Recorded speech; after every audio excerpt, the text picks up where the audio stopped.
Shri Guru Ram Rai University, Dehradun, was established in 2017 by esteemed Shri Mahant Devendra Das Ji Maharaj, a visionary religious and benefactor leader. Located in the heart of Uttarakhand, the university continues the legacy and the values of Shri Ram Rai Education Mission.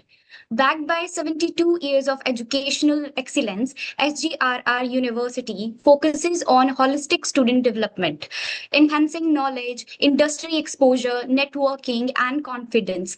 With over 80% of the students successfully placed in reputed organizations worldwide. SGRR University is committed to shaping confidence, skills, and industry ready professionals. Just Agriculture is the India's largest agriculture professional platform with 8 lakh plus readers and 90,000 plus LinkedIn community. It offers a prestigious platform to share about the latest agriculture innovations. The lushness of our company is enthusiastic with the warm energy to channelize all innovation, technicals, emotions, and even the unheard codes and unseen blaze of farmers. Till now, Just Agriculture Education Group has organized 7 FDPs program, 9 workshops, 14 international trainings, 12 international conferences, and also co-organizer of many government organized expo and summits. In a span of 2 years, Just Agriculture successfully provided training to move more than 15,000 of students and other agriculture stakeholders in collaboration with India's most reputed government agriculture institute. ISASTR, our second collaborator, Indian Society of Agricultural Science and Technology Research, popularly known as ISASTR Society, New Delhi. The society has been actively working in the areas of agriculture, environment, and farmers' welfare with a strong focus on sustainable development. ISASTR provide a unique platform for the scientists, researchers, and policymakers to exchange ideas, encourage innovation, and disseminate knowledge for the betterment of the agriculture sector. It is recognized today as one of the largest professional network in India's agriculture and allied sectors, serving as a vital bridge between the rural communities and the key stakeholders, including government agencies, development organizations, and corporate entities. Now, we deeply honored to welcome Professor Dr. KP Sudhir, and we are very delightful to have him in our FDP program as a speaker. I would like to invite Professor Dr. KP Sudhir.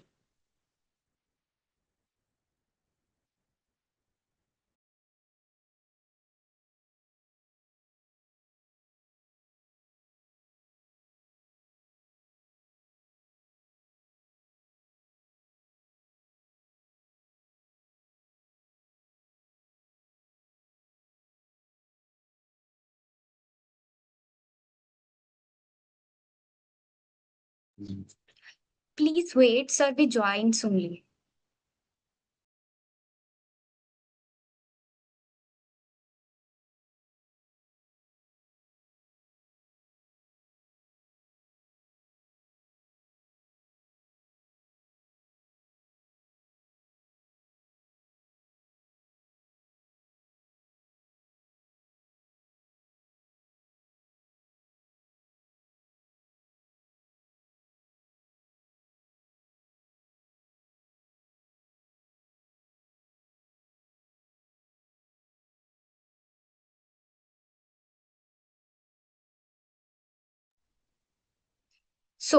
Professor Dr. KP Sudhir is the head of agricultural engineer and agriculture business incubator, College of Agriculture, KAU. He holds a PhD from IARI, New Delhi, and a postdoctorate from KU, Belgium. With over 25 years of experience in teaching, research, and extension, he has led several national and international projects funded by ICAR, MOI, RKVY, and NAHEP. He has authored 33,000 publications, including 6 textbooks and numerous research papers in reputed journals. A recipient of ICAR National Fellowship and Norman E. Borlaug Fellowship, USTA. Professor Sudhir has also achieved the Krishi Vigyan Award, Best Teacher Award, and ISAE Fellowship 2023. His research focuses on innovations in post harvest and non thermal food processing technologies. We're truly honored to have Professor Dr. KP Sudhir with us today, and I now invite him to share his insight and valuable words.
Good morning, sir.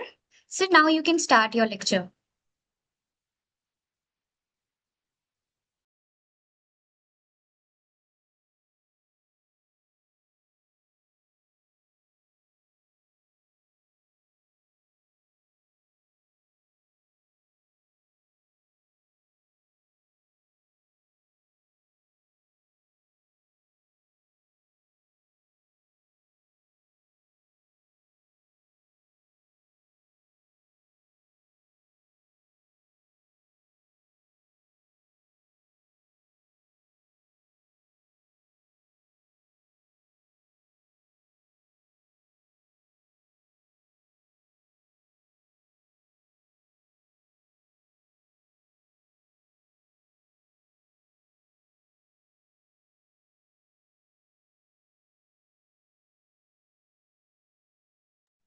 So please unmute yourselves.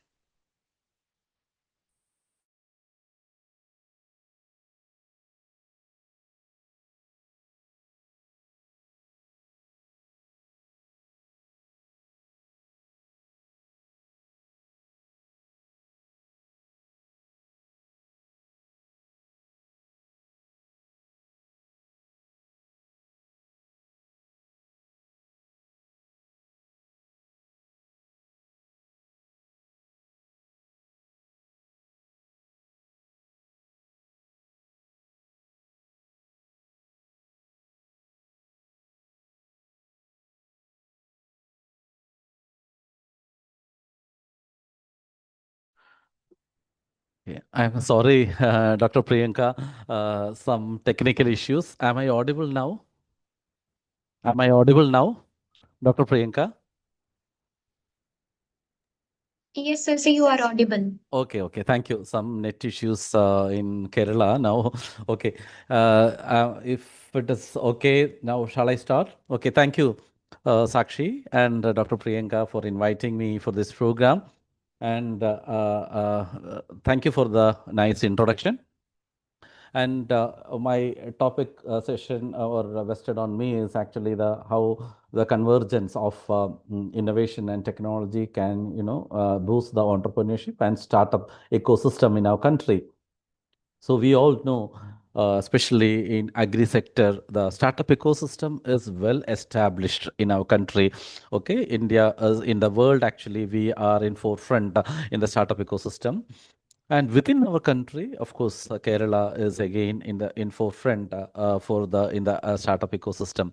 So mainly, the new NEP, because everyone is talking about the NEP now, and NEP focuses on entrepreneurship. Okay, so government, what government is planning is actually, instead of job seekers, no, we all the students should be become job providers. So that is why from the first semester onwards, actually we are emphasizing on the skill development. Okay, in the first semester there is a 0+2 credit for the skill development, and second semester also we have 0+2 credit, and then third and fourth. Okay, so from the beginning onwards we are inculcating the skill development into the academia, and again towards the end of the program also there we are focusing more on academia and industrial linkage. So in this FDP program, what I am planning to give you, actually, those who are participating as faculty, definitely, we need to inculcate to our students the entrepreneurship into their blood. Okay, when we are handling any course, whether it will be on in insect pathology or entomology or breeding or agri engineering or soil conservation or farm power mechanization, tissue culture or horticulture, irrespective of the discipline, actually your role is actually to impart the skill why they should learn that particular course. After learning that course, how they can utilize that knowledge or end up into the field, and how they can convert into an entrepreneur. So fostering entrepreneurship should be your aim, and that you should try to impart or inculcate into the students. Know that the students should imbibe after completing that course, they should imbibe something new, and they means they should get an interest to learn the technique in that angle. Okay, because I should learn something from this course, some practical part of this course, and then I can start my own industry after completing this program. So every subject may not be useful for a particular student, but at least the student should focus on some line. Actually, that is why which area they can refine their skill development, and that is why we are offering various skill development courses in the any UG programs. Okay, even whether it is BSc Agriculture or BSc Agriculture Engineering or Community Science, whatever may be the course, actually we are giving that for 2 credit course as skill development, and they can choose actually in which area they can focus after completing their program, and accordingly they can select the cafeteria courses or the skill development courses during their program, and that they can make it practically no they can choose their future when during their master's means UG program, and after completing the program they can directly start an industry.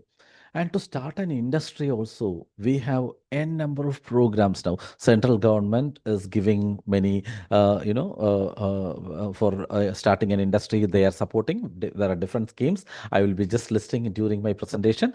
And after, when you can converge some of the schemes, and apart from that, state government is also giving. Each and every state government has their own collaboration or supporting financial supporting scheme, and or coupling or matching scheme with the central government scheme, so that the amount taken by an individual student, okay, to start an industry is very low. Actually, means without that itself they can start an industry.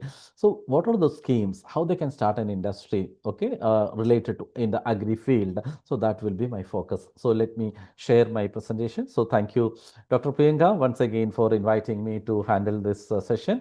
So let me share. I hope I have the privilege to share my slides.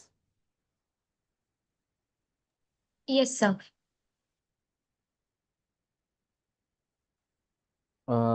Is it visible? Is it full screen? Yes, sir, it's visible. It's visible. Okay, so I will be, so in, I was mentioning in agriculture because especially we are all agri faculties or life science faculties, I suppose we join for this workshop. So in India, the production actually we are in first rank or second rank or third rank in many crops, almost 39 or 40 crops actually, crops or its byproducts. India is first or second or third in most of the, means in the ranking wise, we are in forefront. But our share in the world market is pretty low. Okay, so this is actually you show, see, fruits and vegetables, though we are second largest producer, you can just see our share in the world market is pretty low. Then how can we improve it? Apart from the food grains and spices, of course, it has gone to the two digits, but still it is low actually when we are taking about our production thinking, when in the production statistics, our share is pretty low. So how can, what we can do to enhance the share in the uh, world markets? So one thing actually we can go, if we are exporting the product as such, the product quality should be good, like whether it is fruit or vegetable or grain or spices. If we want to export the product out of the global market, it has to meet the global good agriculture practices. That means it has to meet the global GAP. So global GAP doesn't mean that when we are using, like, uh, good irrigation water, then good seed and good fertilizer, and then recommended dose of insecticide and pesticide, then that is, you might think, okay, but being faculty, definitely you all know good agriculture, global good agriculture practices beyond this good. Okay, because we need, of course, we need good irrigation water, good quality irrigation water, then insecticide and pesticide you have to apply in the regular, in the correct interval and also in the prescribed dose. Okay, and apart from that, actually, apart from the seed material and input material, good, we need another three factors, and one is the economic security of the, the financial security of the employees. Okay, we need to make that hierarchy. Enough labor should be there, and their, uh, their salary is very important, their health is important, and then nutritional security is important, and of course, finally, the environment security is also important. Okay, it should be sustainable. When we are commercially producing something, we need to see that we are not exploiting the environment, or excess usage of water or groundwater pollution is not happening. So we need to ensure all these things, so that environmental sustainability is important, and at the same time, economic security and economic sustainability and nutritional sustainability of the individuals or the workers are also important. So apart from the good water, good raw material, good fertilizer, and insecticide and pesticide application the recommended level, these three factors are also important. That means socio-economic and environmental criteria is also important in the global. So with that, if you are making a good quality raw material, then we can export it. That is one way. And second way, actually, we need to process the product in a ISO 22000 standard. HACCP adopted systems we have to implement in the industry, and with ISO 22000, with the food safety management system, PACA food safety management system, with that protocol, we can export the processed product. Then another thing is, actually, we need to have a state-of-art facility for the cold storage facility or the storage infrastructure facility. So it need not be cold storage always, okay? But in the case of perishables, it is cold storage. And in the case of meat or so such product, it will be -18, below -18 degrees centigrade, frozen storage. And if in the case of grains, of course, it is a normal, when typical state-of-art storage facility is required without temperature control is not a must in the case of grains. But of course, if we are maintaining the temperature to 20 or 24 degrees centigrade, it is pretty good. We can keep it for a long time. So what we require is the state-of-art facility for the cold storage facility. Storage facility. In the case of post-harvest process line for the fruits and vegetables, then of course we need that facility at cold storage. And in the case of meat, it has to be frozen storage. So that is one thing. And second one, Another huge reason for the our share in the reduction in the world market share is because of the post harvest losses. Our post harvest losses is also huge.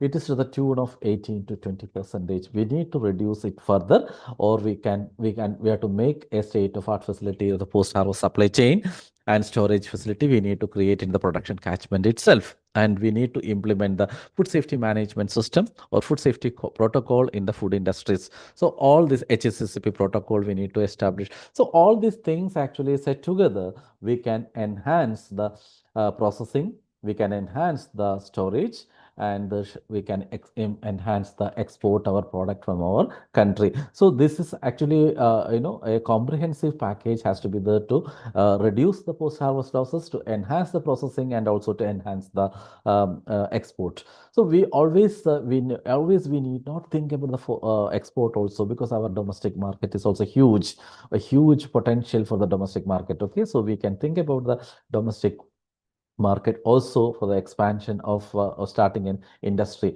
So for that, actually, many incubation centers have come up in our country.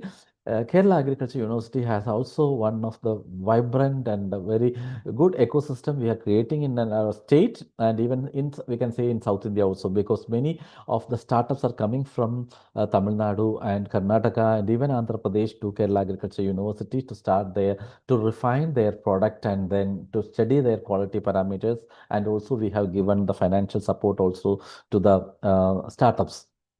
So startups or students who would like to start an industry based on a new product, they can come to Agribusiness Incubation Center.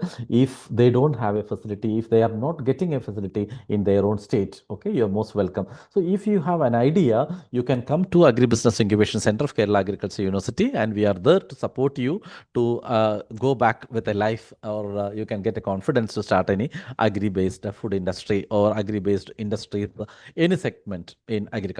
Okay.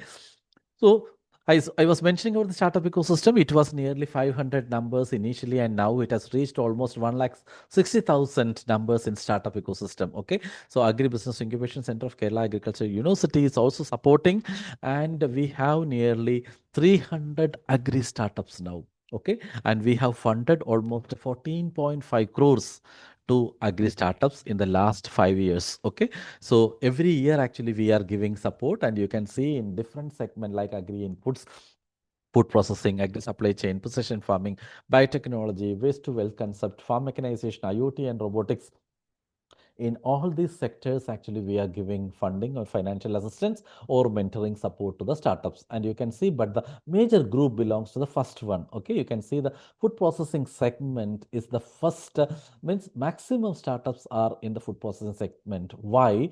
Because population is increasing and everyone is asking for a new food product, isn't it? What else other than rice or chawal, or what else other than roti? So this is the question actually we are facing, being a responsible parent or being a responsible, elder brother or elder sister, whatever it may be. Okay, grandma. It is our duty to give the this new population or the teenagers or the youngsters with a new food, but not a junk food. Okay, is it with a new food? So what is the healthy alternative? What we can do to make a healthy or a healthy society?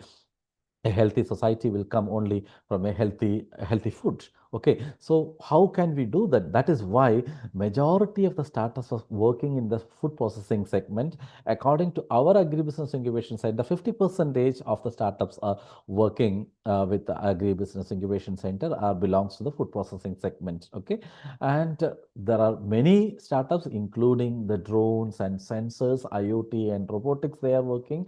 And sensors we can use in the agriculture sector for checking the maturity indices. Then sensors are there for water stress, and so sensors are there for NPK and micronutrients, pH sensors are there. So this is the era of IoT and robotics. So startups are coming us, and we are supporting them, and we are giving funding up to 25 lakhs grant also for this to come with the new ideas. Okay, and many of my startups are working in different, if you're talking about the drone technology alone, the same drone actually my startups are using it for different products. Okay, spraying the micronutrients, spraying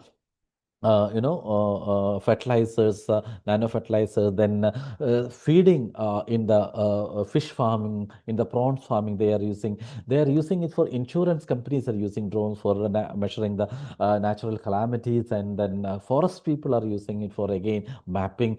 So hyperspectral imaging technique they are using for by using the drone technology. So immense opportunity for the drone technology. So many of agriculture graduates are also coming to Kerala Agriculture University to take the drone licensing. Okay, because Kerala Agriculture University is actually providing valid DGCA approved licensing also. So KAU is also doing Agribusiness Incubation Center is also providing DGCA approved licensing also. And in this difference from the other DGCA approved licensing, of course, some of the DGCA approved licensing centers are working with Kerala Agriculture Agriculture Universities. So they will be the candidates will be capable of applying the pesticide or chemicals, insecticide or micronutrients, the dosage and how to mix it and what is the dosage, when to apply. So that is the advantage of taking a drone license from a agriculture institute, because there will be entomologists will be there, pathologists will be there. They will be explaining what are the stages actually we should spray the chemicals, what should be the height of spraying, and what should be spray, what not. Okay, so these are the advantage of taking a DGCA license, approved license from a agriculture university. So any agriculture, compared to any simply no drone licensing center. So Agribusiness Incubation Center is doing that one, including we are helping them the candidates to take training on broadcasting, then train spraying, fertilizer. So all the agri improved innovation actually they can get expertise from Agribusiness Incubation Center. So not only Kerala Agriculture University, many of the Agribusiness Incubation Centers are also having this business incubation facility. You can approach the nearest incubation center attached to you. Okay, because every state has got incubation centers, but each incubation center will be having a domain expert and their infrastructure facilities. So if you don't have the expertise or the technologies available with that center, you can approach the next nearest incubation center. So I will be giving now what is our strength, what is Agribusiness Incubation Center of Kerala Agriculture University, so that you can, if you are interested, of course, the listeners, the faculties can come, because we are also conducting offline FDP programs often, and then we are also conducting batch training programs for the different aspects, whether sometimes it will be on 3D printing, sometimes it will be on non-thermal processing, sometimes it will be on drone, as I mentioned, drone training, drone maintenance and repairs, or drone pilot licensing. So you are most welcome, okay, to Kerala Agriculture University Agribusiness Incubation Center also. So as I mentioned, mainly this people are, our most of the startups are working in the food sector, and in the food sector, people are demanding now more for the ready-to-eat products, ready-to-cook products, and ready-to-serve products, because we don't have time to spend more time in kitchen, isn't it? Everyone would like to spend time in kitchen, minimum like half an hour or 1 hour. We need to come out, okay, or even 10 minutes means that is as good. So this people would like to spend minimum time. For minimum time spending in kitchen, actually what we require is ready to serve or ready to cook or ready to eat products, isn't it? So such products are available in the market, but mostly it will be with preservatives. Okay, so without preservative, how can we make such products like ready to eat or ready to cook or nutraceuticals? So that is what actually we are giving focus. And again, milk alternatives, because lactose intolerant people are there. So for that, actually, we can use plant-based milk, or coconut milk can be a substitute, and we are making different product wherever we are using the milk. We can substitute it with the millet milk or plant-based milk or coconut milk. Then we are making meat alternatives with the plant-based plant protein-based meat alternatives. We are making like sausages and burger patties, or whether it is barbecues or teriyakis, many products. Okay, many of my startups are working in the line in this line, because many of the food technologists faculties listening to this one, they know very well that world over, actually everyone is looking forward for meat alternatives. Food technologists are focusing in that line. So what is the better meat alternative with plant-based protein? So how can we mix with the plant protein with animal protein? So many type of similar research is working. And KAU Agribusiness Incubation Center is not an exception. We are also working in this line, and we are also supporting many startups in this line. And we are also making, Kerala, not only Kerala, in India, everyone is actually more focusing on the chips. And one of the bad point about the chips making is actually usually it is being done at 180 to 200 degrees centigrade. Oil will be heated to 180 to 200 degrees centigrade, and then we are putting the, banana or jackfruit or whatever the chips you are making, tapioca. But during when the temperature carbohydrate is going to high temperature, actually the carcinogenic component like acrylamide is formed in the chips, in the normal chips. But when we are frying this at a low temperature, like 90 degree or 80 degrees centigrade, and vacuum, that is known as vacuum fried chips. And nowadays, vacuum fried chips are common. And in Kerala itself, we have nearly 4 to 5 vacuum fried chips industry within this narrow strip of our country. So, what is the advantage of vacuum fried chips is actually this oil. Since the frying is happening at 90 degrees centigrade, the oil can be recycled almost 70 to 90 times. Actually, the oil quality will be intact even after 70 to 80 times. And the color of the chips will be natural color will be retained. For example, sometimes if the chips made from the ripened banana chips or ripened jackfruit chips, the color changes to brown in color because of the caramelization process. That will never happen in vacuum fried chips, because that frying is happening at 80 to 90 degrees centigrade. Then oil absorption will be pretty low. And main point, as I mentioned, the oil can be recycled many a times. That means more than 70 times. So we can say that this is a kind of green technology. And even after the 70 times of usage, the oil will be intact, and the total polar components will be less than 25 percentage, which is accepted level. So this is the advantage of vacuum frying. So we are many, as I mentioned, many are working in this line, and we have even funded to nearly 3 startups based on the vacuum fried chips. No, it need not be vacuum fried chips alone always. Okay, we can go for the controlled frying temperature also. One of the startup from Kerala Agribusiness Incubation Center, Manas Madhu, is a Shark Tank winner, and he has actually made the Beyond Snack brand, and this product is available in all continents now. Okay, because he just like a Lay's product, actually he has standardized the protocol and made a flavored banana chips or jackfruit chips, or the chips, as I mentioned, chips can be made from any product. And he made a branded product with different flavors. So that is his advantage, and with the new protocol. And here the temperature can be controlled at 160 degrees centigrade. Why 160? Because the frying is happening at the same time. The formation of acrylamide can be reduced because the temperature will be 160 degrees centigrade, which is less than the smoke point of that particular oil.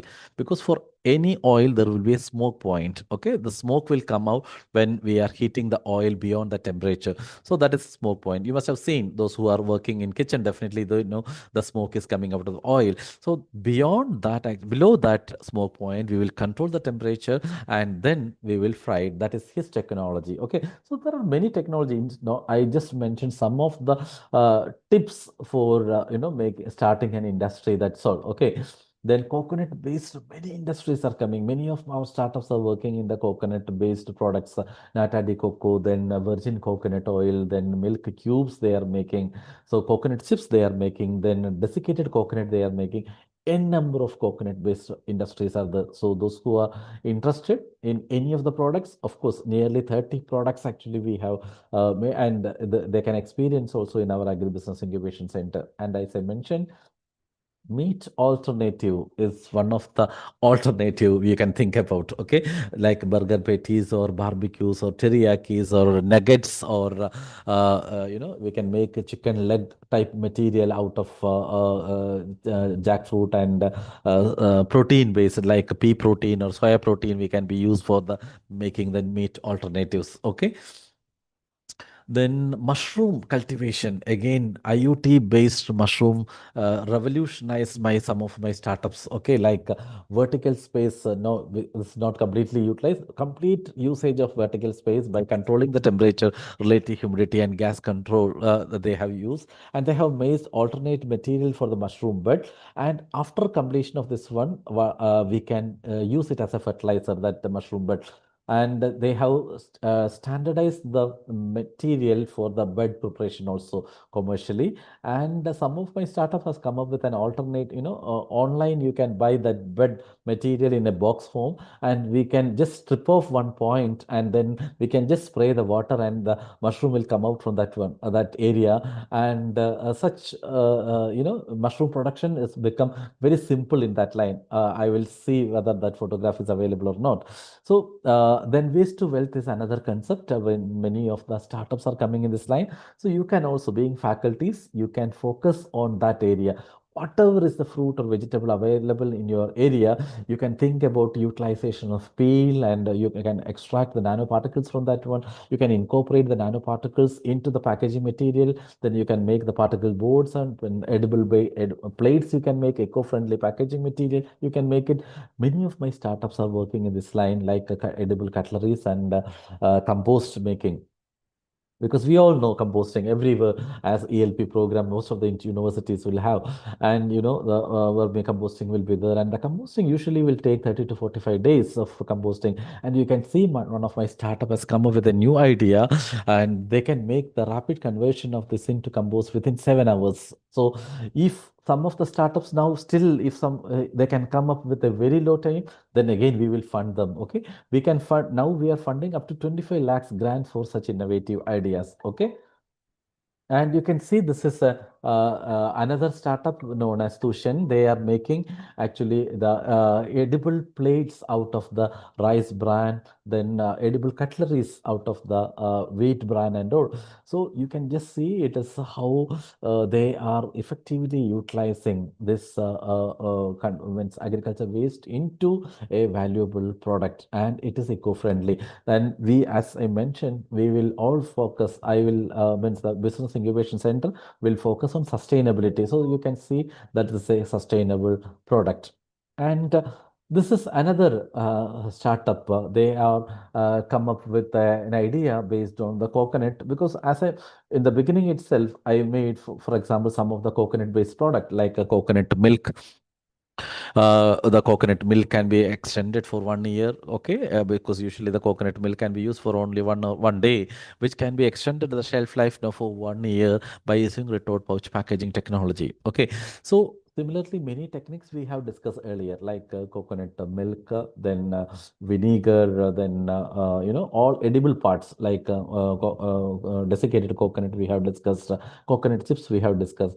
But now you can see the entire coconut palm we can use it, the coconut trunk we can use it, and coconut leaf we can use it. So every part of coconut we can use it. Okay, so this is actually one of my startup has come up with the coconut leaf based straws. Okay, they are also making coconut straw based coconut leaf based pen.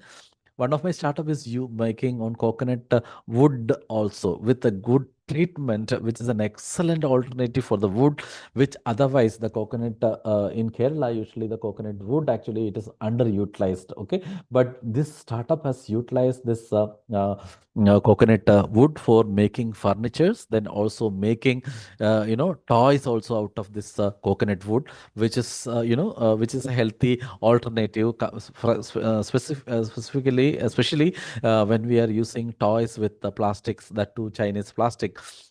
The kids will bite it, isn't it? So if you are making it with coconut wood based toys is an alternative. So this is, there are many other woods also can be used, but one of the alternative, one of my startups are working in this lines also. So entire parts of the coconut can be used, and this is a healthy practice for making a sustainability goal, you can say. And n number of products we can make, whether it is from coconut or from banana or from jackfruit. So Agri-Business Incubation Center of Kerala Agriculture University is providing training program for making pastas or noodles or dry fruit with coated with honey, dry fruit with coated with chocolate, with chocolate and nuts. Then there is the vacuum fried chips, as I mentioned, from the ripe jackfruit, sorry, ripe banana, and banana based flour health mix, ripened banana, then turning stage banana, we can be powdered and we can mix it with millet, we can mix it with chocolate. So many health drinks can be prepared out of banana. N number of product, banana pseudostem we can use it, banana rhizome we can use it, banana inflorescence we can use.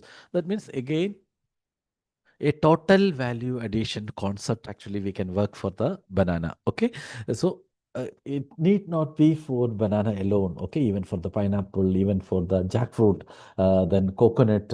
So in incubation center actually we usually in our training is like that. So how can we effectively utilize all the process, but at this all the products, but at the same time we will mention that in one industry you cannot process all the products, because no, the process lines used for the edible products will be different. The process lines used for the, for example, coconut leaf or coconut wood will be different. So we cannot incorporate everything in one umbrella, but you can focus on the, related products in one umbrella. So that is how actually we train the startups, and as well as in the FDP program, we focus in that line. So you can see the complete utilization of, for example, banana. How can we use the endosperm? How can we use the banana peel?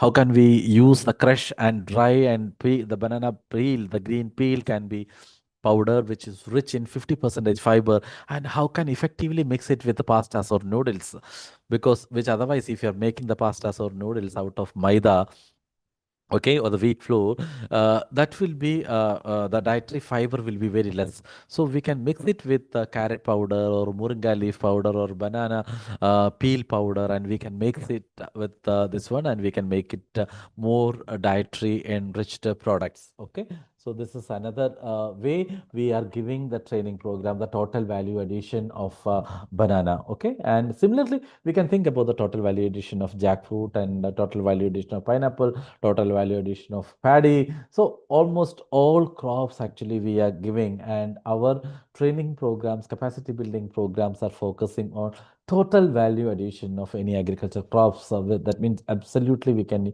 or upcycling of the individual products also. Okay, so our product actually we our assistance to the startups or entrepreneurs are also like this.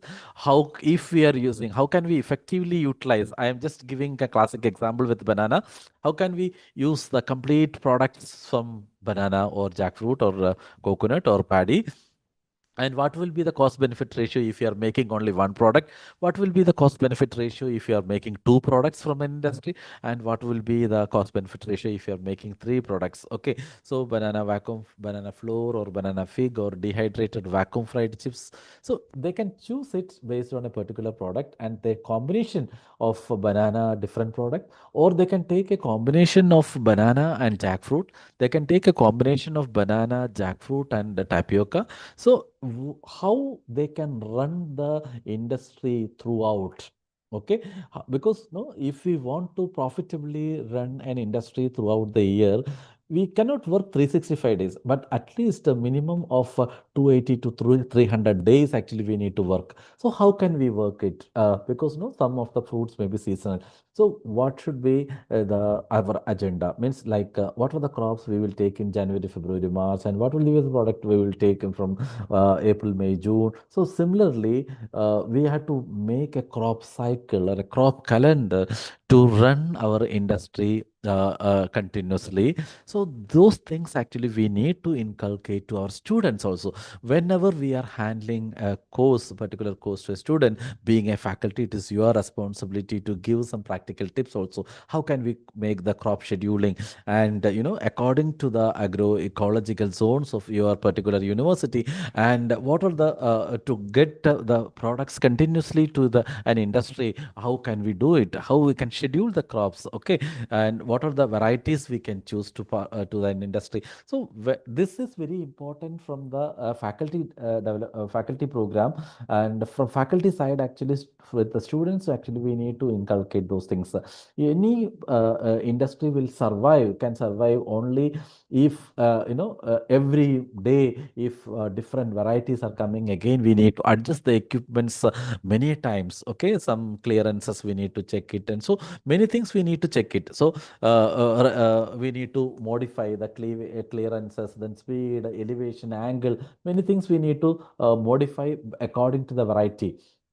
So we can avoid that one if we are making, in a large area, if you're doing a same variety which is good to the industrial application, that doesn't mean that a single variety has to be cultivated throughout the state. No.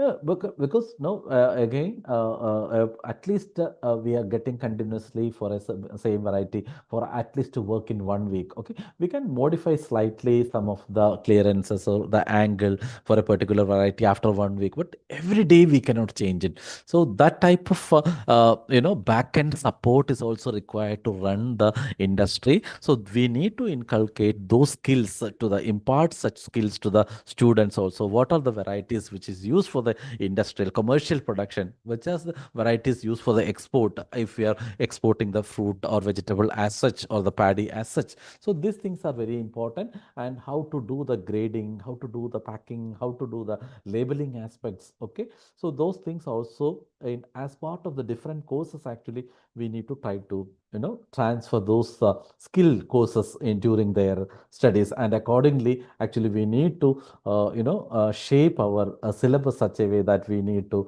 the students can start the industry, or they can initiate an industry with the confidence after completing our program. Okay, that is what it is expected and as per the new NAP.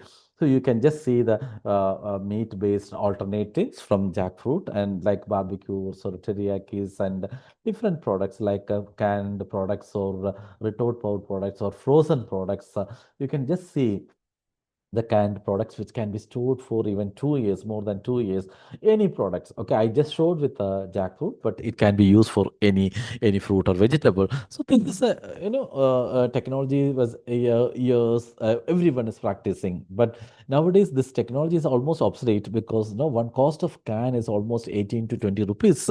One can is costing, but the retort pouch packaging is an alternative to the can cost, because now, with retort pouch packaging, we can enhance the shelf life of the product beyond 1 year. So 1 year shelf life is more than sufficient. Okay.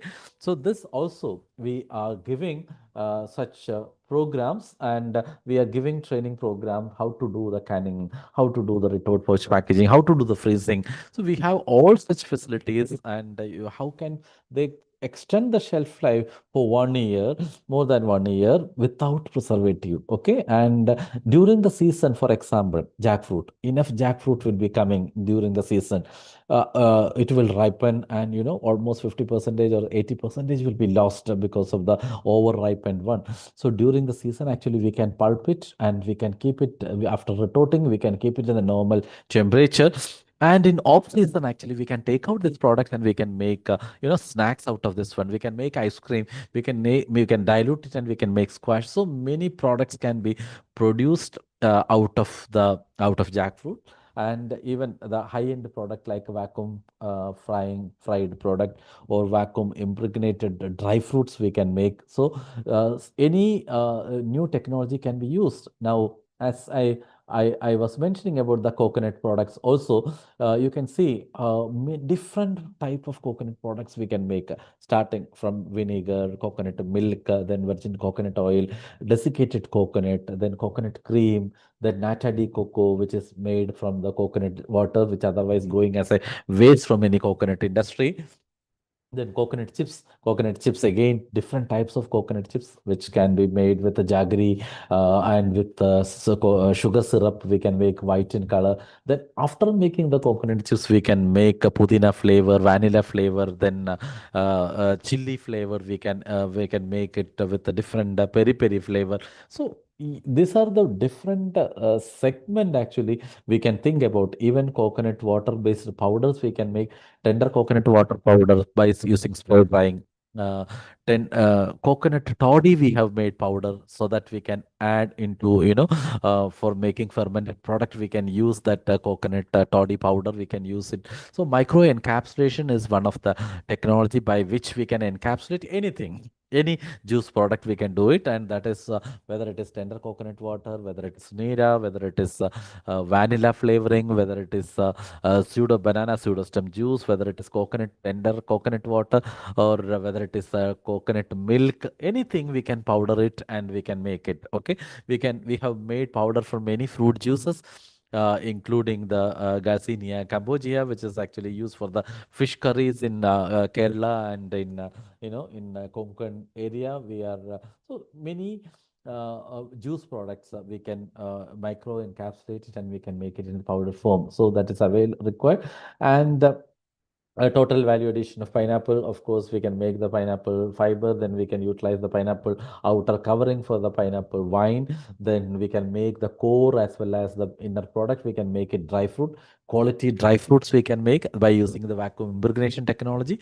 Because why? What is the vacuum impregnation technology means? Some of the faculties definitely they will be knowing what is this high-end technology. So normal drying or making dry fruits usually will take 10 days, okay, or 10 to 15 days, because daytime we will be keeping for heaters or in the dryers or in solar drying, and nighttime we will keep it in the sun, in the sugar solution. So this pretty long keeping in the long sugar solution actually, which will enhance the microbial contamination.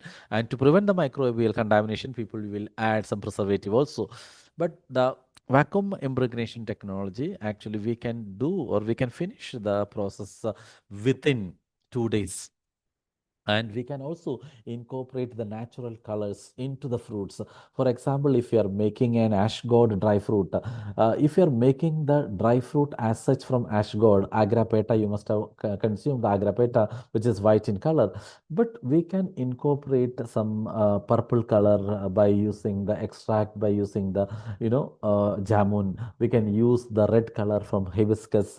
We can use the gag flower, orange color of gag fruit. We can incorporate green color of amaranthus. We can incorporate a blue color of blue pigeon flower. So many natural flavor, natural color can be incorporated into the dry fruits, and we can make colorful dry fruit by using vacuum impregnation process. And we can cut short the process time from 10 to 15 days, or minimum, or 1 week to 10 days duration into less than 2 days process by using vacuum impregnation, by maintaining the color and texture of the product. So this is also very important, and this can be used from many other products. Okay, not only from pineapple, we can make it from banana, we can make it from ash gourd, we can make it from lychee, we can make it from rambutan. So any fruit can be converted into dry fruit by using vacuum impregnation technology. And KEU has also technology for the millet processing products like pastas or biscuits or millet-based bread or many things. Okay, we can made out of this, and we have the facilities for that one. Like NutriBar, we can make NutriBar with the millets. flaked millets or flaked rice, or that can be incorporated, and along with the nuts we can make it a nutri bar. So that facility is available. We can make pastas and noodles. Again, noodles and pasta can be made colored. It's not by painting. It is just by adding moringa leaf powder, or our banana peel powder, or carrot powder, or beetroot powder. We can mix it and we can make healthy ready to eat or ready to cook products. And the kurkure type product, hot extruded product, again we can make by using the available local materials, like banana flour, we can use it. We can make millet flour, we can use it. We can use the yam flour, we can use it. Okay, we can use jackfruit flour, we can use it. So whatever is available, that can be used, and the inner core can be filled by using chocolate. Okay, so that facility is also available with us, and we can inform our students when why we are adding this one, what is the reason for adding different combination into this product, how can we make a healthy product, okay, a healthy alternative for creation of a healthy society. So this is what actually happening in agribusiness incubation center. And 1 minute.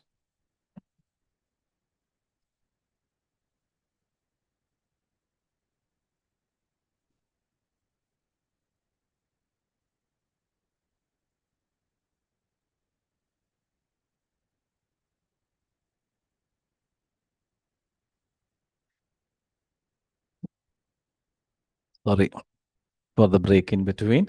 So healthy alternatives, we can use it. And again, spice-based products, new spice-based products, new spice-based extraction system. We are working like, simple extraction. We all know oil and oleoresin extraction can be made from the spices. And how can we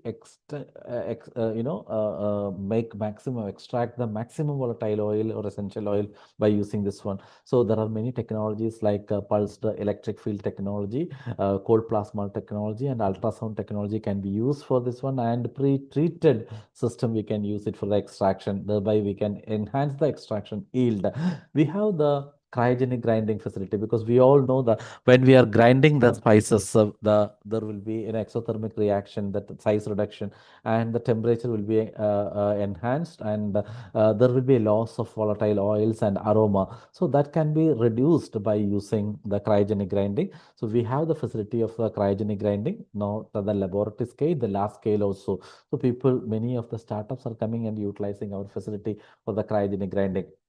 We have the supercritical extraction also. We are mentioning about the extraction. So supercritical extraction is by using carbon dioxide. So we can, again, the extraction yield can be improved, and also the volatiles can be retained by using the supercritical extraction. So we have such extraction facility and extrusion facility, like a cold extrusion, as well as this one is the hot extrusion. So hot extrusion means it is for ready to eat products, because after this hot extruded product, we can consume the product directly, because the temperature is cooked perfectly by you during the process. But the pasta is only ready to eat, ready to cook product, because after this one we need to cook it. Okay, we need to boil it for 2 minutes so that we can consume that product. And how can we make healthy pasta? This is what I mentioned. Okay. And this is the cryogenic grinding facility, as I mentioned, and this is the cryogenic ground turmeric powder, which has got more essential oil and oleoresin. So we have the non-thermal facilities, a hub, like means many of the institute has got the non-thermal facilities, like high pressure processing, then pulse light technology, ozone technology, which can be, because ozone technology and all can be used for multiple purposes. We can extend the shelf life of fruits, we can extend the shelf life of fruits and vegetables, like grains or spices in the dry atmosphere. And with the water actually treatment, we can reduce the insecticide and pesticide treatment also. Okay, this is a wonderful technology actually, by which we can reduce the insecticide and pesticide. Okay, and this one, of course, the dosage will be different for in the dry manner treatment, and in the wet treatment, the dosage will be different. And for each fruit and vegetable also, we need to standardize it. And in Kerala, of course, we have already initiated 2 industries with the ozone washing treatment to reduce the insecticide and pesticide. So this high pressure technology, pulse light technology, cold plasma technology, pulse electric field technology, ultrasound technology, ozone technology, these are all non-thermal technology. So non-thermal technology is actually, we can use thermal technology like pasteurization, sterilization, and those technologies to extend the shelf life of any product. But in that, actually, we are heating. Okay, heating in some cases, heating above 100 degrees centigrade. In that case, it will be sterilization. Below 100, it will be pasteurization. Then we can arrest the microorganisms. By freezing, again, we can extend the shelf life. That is what it is shown in the freezing mechanism, in which actually we are reducing the temperature below minus 18 degrees centigrade. We can extend the shelf life. But in non-thermal processing, actually, we are doing the thermal processing or pasteurization at a lower temperature compared to the thermal processing, and by in the normal ambient condition. Okay. Whether it is in pulse light or pulse electric or cold plasma technology. So by reducing the temperature, we can preserve the quality of the fruit juice or fruit or vegetable. That is the advantage of using that facility. Now, the cold plasma technology is again a new technology, as I mentioned, like high pressure or pulse light or pulse electric field or ultrasound. Why I am giving more emphasis on cold plasma technology? Because cold plasma technology can be used for all faculties in agriculture in the domain. Because the like pulse light or pulse electric field or ultrasound usually uses those technology for preserving the food processing alone.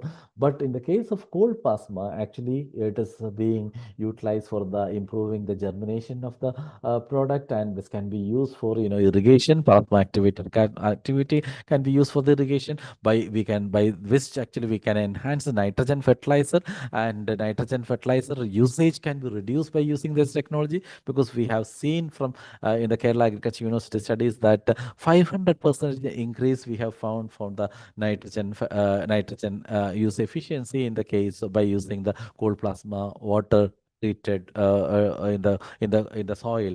So many, and of course in the millet we can use for anti-nutrition inhibition, and and flowering n number of applications are there. Okay, so we are using it for lotus germination, which you can just see wherever the dormancy is actually more. At that time, we can, in those places, we can use the cold plasma technology. So cold plasma is a highly versatile technology, and that is why we are using. This can be used for reducing the microorganisms. This can be used for enhancing the nitrogen fertilizer. We can use it for enhancing the growth of the fruit or vegetable plant, and again the reducing the dormancy of the seeds. So n number of technologies, and of course by reducing the microorganisms also we can use this technology, cold plasma technology. So these are the non-thermal processing which can be used for the preservation of the fruits or vegetables or juices. Okay, the pulse light technology is very effective technology, but for surface sterilization, for transparent juices, definitely this is the ideal technology, because we cannot use the pulse light technology for opaque juices. Okay, but this can be used for extending the shelf life of coconut water, then banana pseudostem juice water. So wherever the a transparency is maintained, we can use it, and also for the surface sterilization of the packaging materials also we can use pulse light technology. And 3D footprinting, of course, this is a new technology, but many of the institutes, many of the faculties definitely who are attending this training program, the food processing, these all technologies are familiar to them. Okay. But only thing, at least some of this technology will be familiar to them. And if you want, being the faculties, of course, you can collaborate with the Agribusiness Incubation Center. Many of the faculties from different states are partnering with the KAU ABI for doing their research projects. Okay, then that research collaboration is possible with Kerala Agriculture University. You can just keep an MOU, and then of course you can send your students or faculty for the the collaborative research work. So that is also you're most welcome to come to the God's own country, Kerala state. Okay, and we are also 3D food printer, because 3D printer everyone is familiar, and 3D food printer also we have, and that can be for personalized nutrition, and with specific products and ingredients we can make. With non-vegetarian products we can make vegetarian shape products, and with vegetarian products we can make non-vegetarian products, or with exact nutrient factors we can just design such products. That's also possible by using 3D food printing. And being faculty, just I have included this slide because we have written many textbooks on entrepreneurship development in food processing, in horticulture processing, then gender in agriculture, then safety and quality. What are the methods, new methods of safety and quality? So books are available online. You can get it online, at least to the library. Because as per the new NEP, we should focus more on entrepreneurship development in agriculture sector. So just to, if it is not available, of course, this will be good references.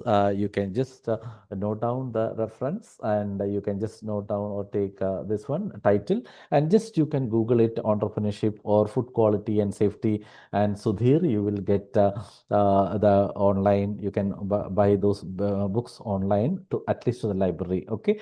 So many such textbooks are available. Indian edition is also available, means low priced edition is also available. Okay, because international books must be sometimes costly. Okay, you can just look for the Indian editions or the low priced edition. Okay, without hardbound. Okay, because otherwise same book is available with the international publication, CRC publication also. So every month actually we are conducting training programs. Every month we are conducting programs to the startups. Every month we are conducting to the students also. So short term and the long term programs. So everyone who is interested, and we are also conducting FDP programs.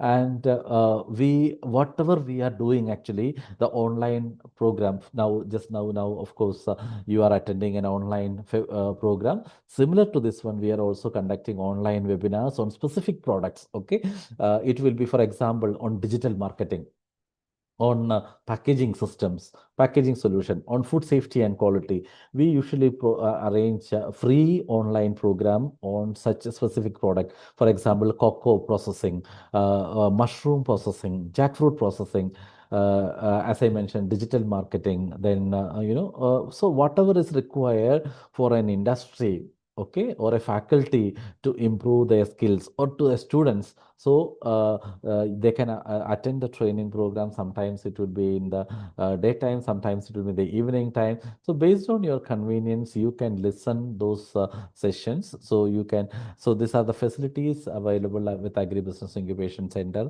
like retorting, then non-thermal processing technology, baking technology, vacuum frying technology, vacuum impregnation. And we have the common facility center also. For example, if you want to take a trial for 500 bottles or 500 cakes, okay, which you want to sell and see a new cake mix you are making, in that case, there is no facility for you. A big, huge oven is required. Okay, so they can come here and they can experience, and they can take some 400 cakes or 500 cakes, and they can sell it in the local market. And after gaining a confidence, they can start their own industry.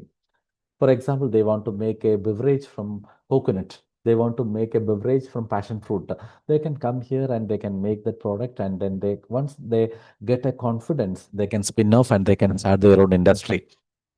And in India, Kerala Agriculture University, actually the first agriculture university or first education academic institution from which we exported the product to full consignment. Actually, we exported the product, whatever is producing in our Agribusiness Incubation Center. So we are actually, whatever we are telling, actually we are practicing it. And the students, during their studies itself, they can experience how an industry is, and they can be a part of that one. If they want to work with that industry, they can work for 1 month or 6 months. Okay, so that is why an industrial scale production is happening in Agribusiness Incubation Center or Agri University campus of Kerala Agriculture University, and we have exported to Gulf country. To consignment has gone from KU campus, and that I hope that will be the first of its kind from any agriculture university or education institute. Okay, so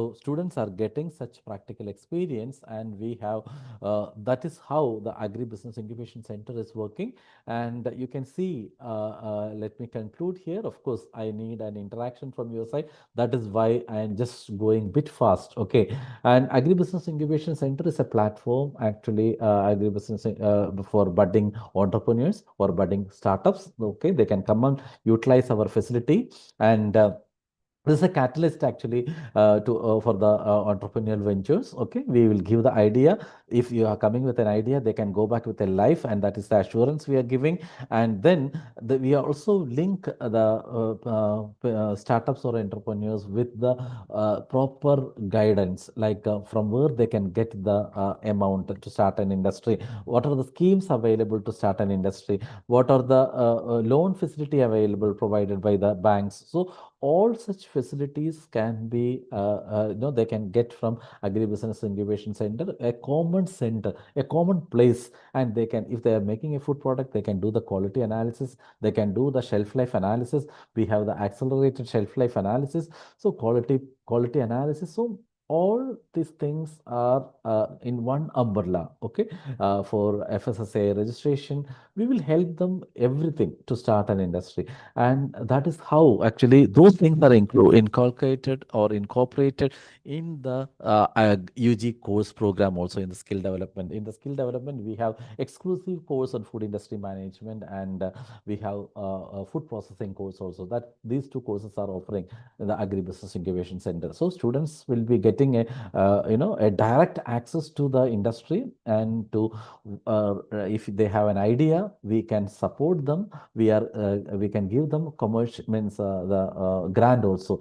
For ideation grant, we are giving 5 lakhs grant to the students, and to start an industry, we are giving 25 lakhs grant. So we are giving the technology, we are helping them refining their product, and we are if they want to take a trials, they can come here with the product. For example, if they want to make a lychee carbonated lychee beverage, they can come here with a 1 quintal of lychee, and they can make they can pulp it, and they can dilute it, and they can make ready to RTS product and ready to drink product RTS, and they can make it either in the with the carbonation or without carbonation, they can make it. Okay, so retort pouch products, they can make it. And if they want to make a dry fruit, they of course they can make it. So pulp, if they can make a lychee pulp, and in the frozen storage, how to do the blast freezing, and how to make the lychee fruit cubes, and so anything, because we have state of art facility for fruit and vegetable. We have the facility for grains, we have state of art facility for coconut, we have for the millets, we have state of art facility for spices. So they can come here. This will act as a springboard for their actual industry. They can come here and experience it.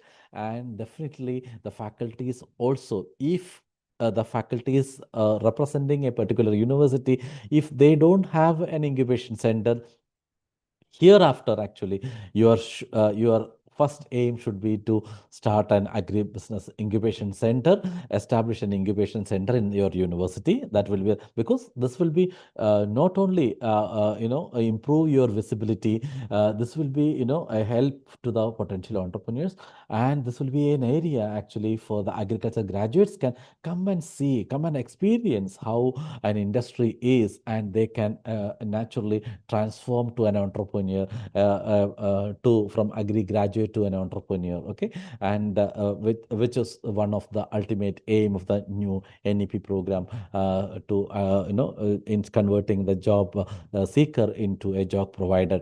So that is possible when a state of art facility, a state of art agribusiness incubation center is working in the university campus itself. Then those who are already having an incubation center, effective utilization of that incubation center. So after attending this training program, so if it is if your incubation facility of your university is underutilized, so you inform them how we can make it, or how you can convert into a a better business model. So that is also possible.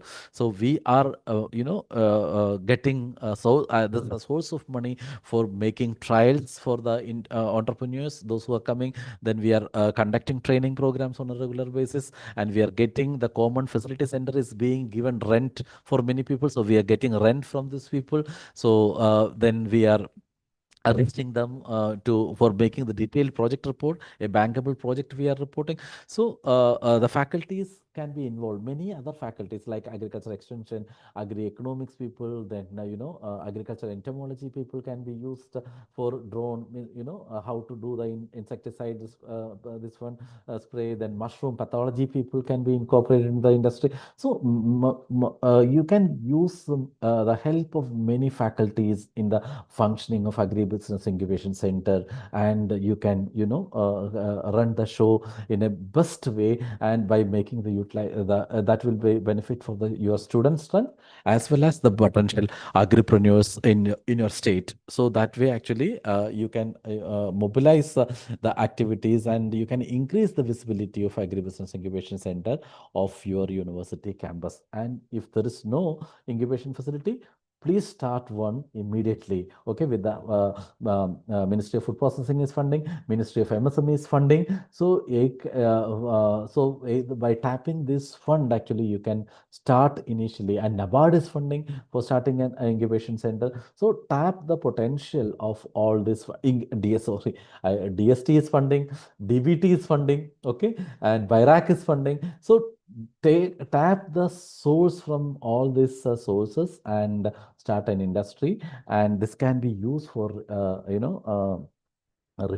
help to refine the products of any industry products. And also for the students, they can do the research, and during the studies itself they can meet many of the industry partners. So that will enhance the confidence in with them, and that is the aim of the new NEP. So this is what it is expected. Okay, so faculties are most welcome to ask questions, and if it is, of course, if it is known to me, I can answer now itself. Otherwise, of course, you can contact me by mobile, and my email ID also you can get it from Dr. Priyanka.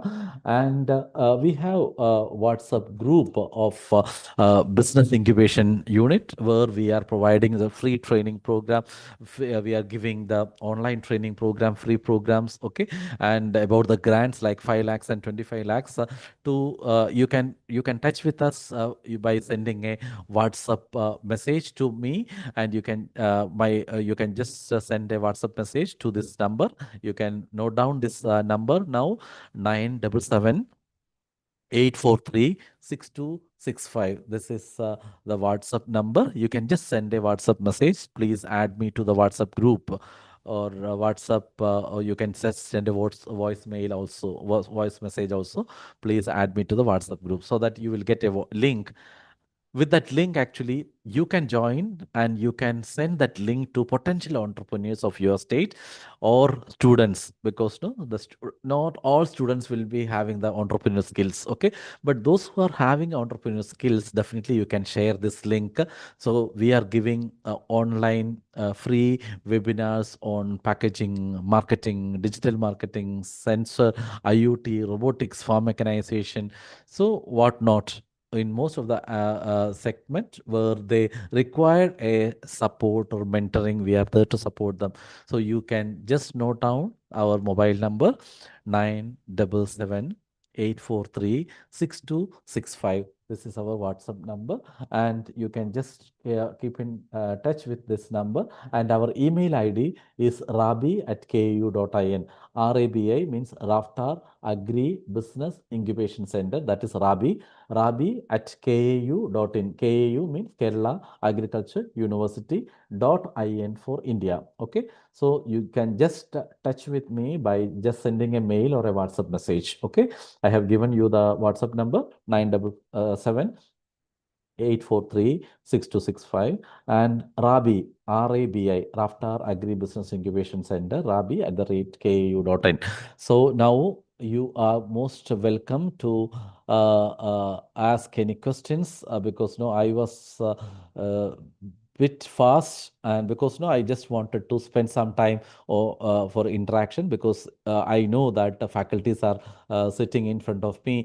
You can think about collaboration for the research. You can send your students for any collab, because I was mentioning about some of the latest technologies with us, like cold plasma non-thermal processing technology, then 3D printing facility. So we are there to help you. Okay, this is this all these facilities are created from central government grant. So our domain is not from Kerala, our domain is our country. So you can faculties can approach us, and even our faculty development program, definitely we will be informing in our WhatsApp group. That is why I am asking you to please join in our WhatsApp group, so that you will get the updates from KU Agribusiness Incubation Center. So faculty development programs, you can come here, and those who are especially from north, you can also enjoy the weather of beautiful weather of Kerala, and you can be here 1 week or 10 days program or faculty development program, and at the same time for the faculty collaboration also for any DST project or any DBT project. Yeah, you can send your junior faculties or even senior faculties or your research faculties or research scholars for their conducting the actual research here with us. We can provide all the facilities. Okay, so with this I thank the organizers for giving, especially Dr. Priyanka, and of course Sakshi was in touch with me for organizing this program. Thank you. A big salute from the part of Thank you. Kerala. Thank you so much, sir, Yes. for insightful words. I felt it's our privilege to hear from you, and I extend our heartfelt gratitude to Dr. KP Sudhir, sir, whose insightful and inspiring presentation on agribusiness incubation has truly enriched today's session. Sir, your deep understanding of agricultural innovation, entrepreneurship, ecosystem, and incubation strategies has broadened our perspective and provided valuable guidance for educators, researchers, and aspiring agripreneurs. We are sincerely grateful for your time, your expertise, and your willingness to share practical wisdom with us. Once again, we express our profound gratitude to you for enlightening us with your knowledge. Thank you so much, sir, and hope we will soon work together with MOU with students exchange or new ventures. Thank you so much, sir. Thank you. Thank you, Dr. Priyanka. Thank you so much. Yeah, those who are Thank you so interested much. to join our WhatsApp group, as I already mentioned, you can Yes, just we send a will also message. join, sir, firstly. I will also join the same group. Thank you. Thank you. Thank you, Dr. Thank you Priyanka. so much, sir. And thank you, Thank you. Sakshi, for the nice introducing about me. Okay. Thank you so much, sir. Thank you. Thank you. Bye-bye.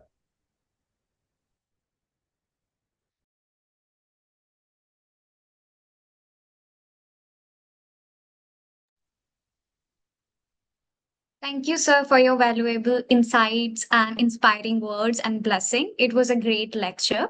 Now, moving forward to the next speaker, I would like to invite our second keynote speaker to share his valuable insights with us. Dr. Ashok Sharma, Program Coordinator, KVK Scientist in the Department of Agriculture, DBPUAT, Pantnagar. It gives us its immense pleasure to welcome him to this FDP program. Sir, you can please share your words with us.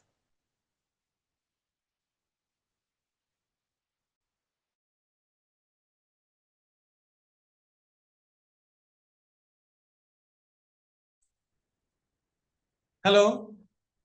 Hello, good afternoon. Am I audible now? Yes, sir. Yes, So you are clearly audible. Yeah. Okay. Thank you very much. Thank you to call me for this discussion on a very old and practical subject today. I am so thankful to Dr. Priyanka. He has given me opportunity at 11 o'clock today. Ki, Dr. Sahab, you share some your views on organic farming. how our state of Uttarakhand is moving in a way of organic farming, how the system is being regenerated after that green revolutions has made a impact on our agriculture, but we have lost our wealth as well as our system for the last so many years. So how we can be again reviving that system, and how that information will be useful to our each and every farmer as well as the students. So in order to start my deliberation, I would like to thank the Dean, Dr. Priyanka ma'am, as well as the all audience over there. But I'm starting my discussion with 2 3 points. Reason being that I am a system scientist. I will say that I am basically a system scientist. Reason being, I will talk only the system here. That why we need organic farming over there, why is the need of the state. 2 3 points here before I start my deliberation. One is that okay, this where the organic farming is feasible in nowadays when our population is very high, that is increasing by 140 billion population in India. That how does this technique will be useful in each and everyone to feed the belly of people here. One question is there. Secondly, is that okay? Is the organic input will be useful? Will they supply the essential nutrients that is being supplied by chemicals? Will it replace by this organic input? That is second question. Third is okay, all the input, organic input, are enough in today's context to meet out the requirement of our country or the farmer itself. And fourth is there that very important question is whether we can be organic in every aspect. Can be area wise, should be the area specific in agriculture crops for uh, or the area wise as well as the crop wise specific in an organic field. And lastly, again, there how we can identify any produce that is being nowadays produced in the market. There are so many things. There are so many unscrupulous practices there. Everybody is needing rather the organic produce, whether they will supplying this one, how this will be identified. They are basic questions rather nowadays. And now we know that this organic farming system is nowadays that is being replaced. I will say replaced, but it is being complementarily be used by the new terminologies and natural farming. And I no doubt today I will be focusing myself on the organic aspect of cultural practices. What are the discussion part over there? And I will discuss on the organic part today. So far as the few slides, I will be running over there.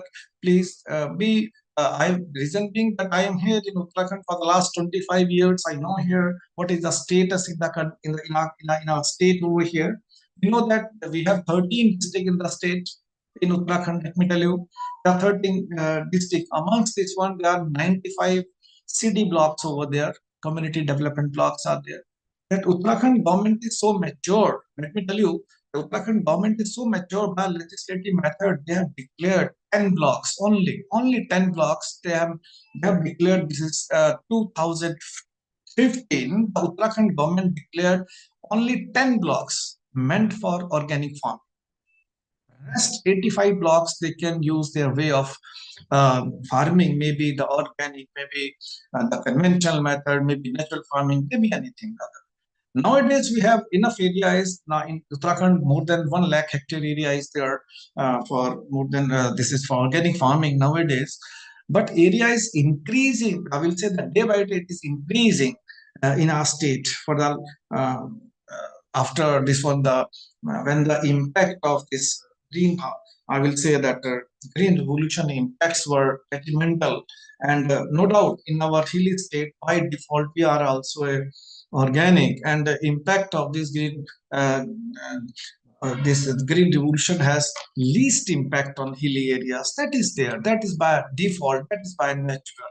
But now what do we mean by how we are regenerating agriculture by organic farming system, or how we can sustain our development in agriculture? I'm just giving a few slides over there. Okay, are you audible there? Please just me. Hello. Hello, audience. Yes, sir, you are audible. Oh, yeah, sure. Yeah. Yeah, PPT. Can I run by a PPT? Actually, but PPT, sir, the slides are running or not? Please. Not sir. No sir. Yes sir. Yeah, it's okay. Not Okay, our sure. Okay, slide is sure. visible. Just okay. In today's discussion, just I will make my presentation a few points there. That is the general aspect of organic farming there. But okay, by definition, we mean by organic farming that okay, we will not use any synthetic compounds, fertilizer, no pesticides, even the growth regulators, use of growth regulators and additive feeds, that is we are giving to livestock, that is prohibited over there. The four component mainly that is prohibited in organic farming. We are making our farming in a natural way. We will not use any external input in our agriculture system. It means that's the Gandhian farming, wherein Swadeshi is there. We become vocal for the local. And especially in Uttarakhand, that Rudraprayag district is the only district in our state where there are 3 city blocks. The Ukhi Mart, Agastmuni, and one more is there, Jopal is there. The three blocks, they are purely organic. Wherein that use of organic, this is the synthetic fertilizers use is purely, that is prohibited over there. That cannot be sold, that cannot be used over there. That is by definition. And what do we mean by this organic farming? This is basically a system approach, wherein that's one component is okay. If we depart over there, the use of one component, naturally one has to keep in our mind that so many things that will included over there, we cannot use there. I will say the restrictions are more over there. And the first question again is there, okay, by making the soil. Our idea is that our soil, water and air, it must not be contaminated. It should be the pure in form. It should be refined. How we, okay, in the last few years, we know that the industrial revolution or the urban, I will say that the expansion of urban areas has make some impact on our agriculture, wherein the area is shrinking day by day. In hilly areas, the plain area or the Bhavar plain area of Uttarakhand, wherein we know that how we can use these agriculture practices over there and make our system for agriculture is sustainable. That is becoming a dire need in today's concern. For example, a soil is there. By using chemicals, we generally consider soil as a living entities. We will make it live one, wherein the population of in a microorganism beneath the soil, it must be full of those beneficial organisms, become very useful our crop, as well as to maintain the soil status in a proper way. That is there. Maintaining soil health is there. Biologically derived nutrients that must be available.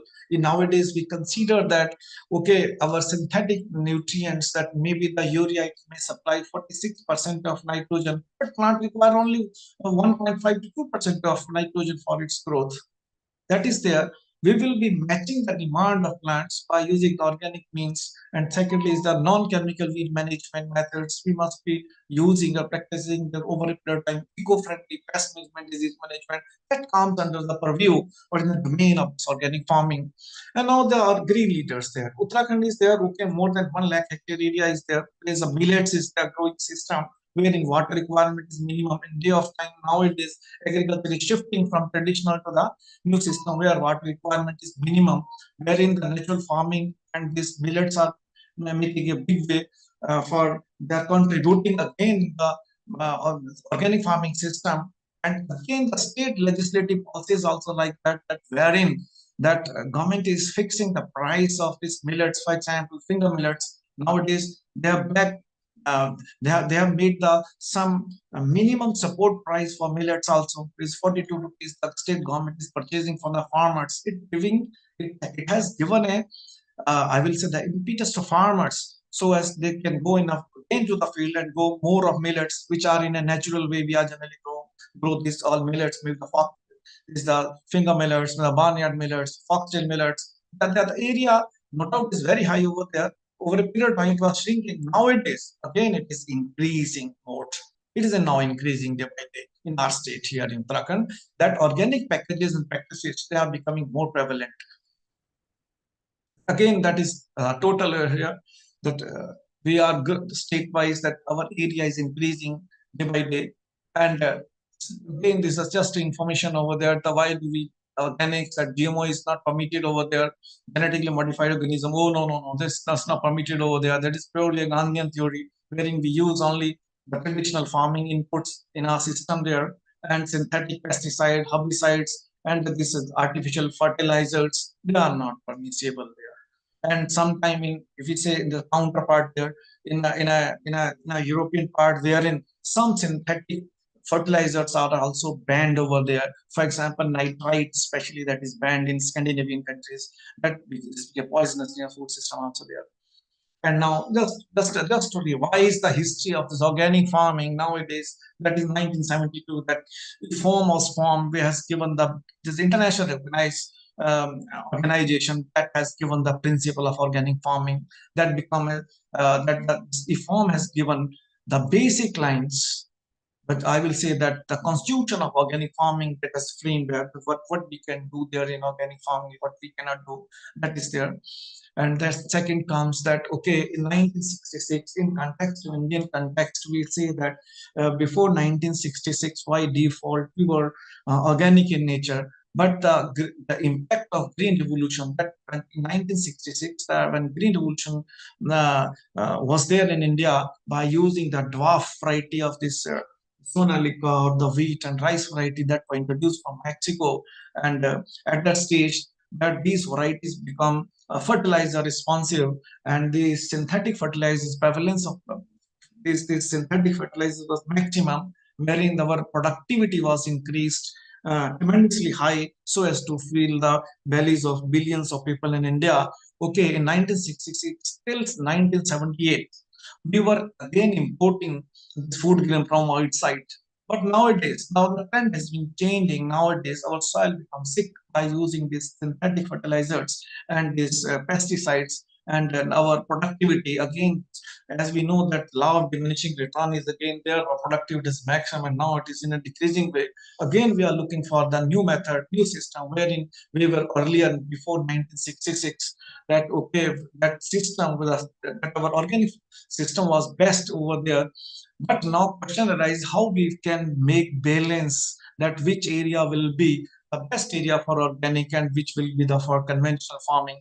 That is for that reason the state government has made some suggestions by in our in legislative our legislative assembly, that we will be organic for some districts, some areas, and but we cannot be organic purely in a whole state there.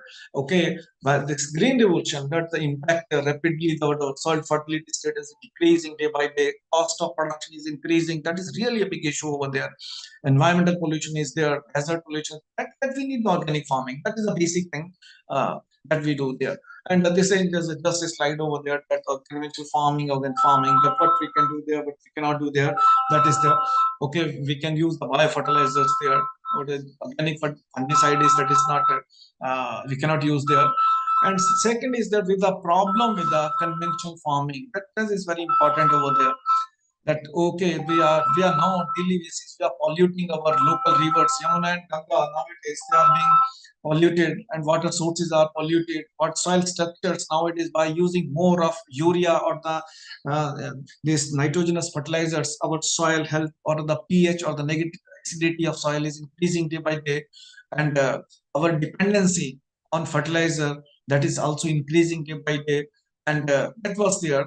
And chemical, they are destroying of the soil mycorrhiza in the rhizosphere, especially the microorganisms population is decreasing day by day. Now it is becoming issue rather, and moreover, I will say the pesticide accumulation is a very serious issue over there. That is the point over there, that we need to look again into there.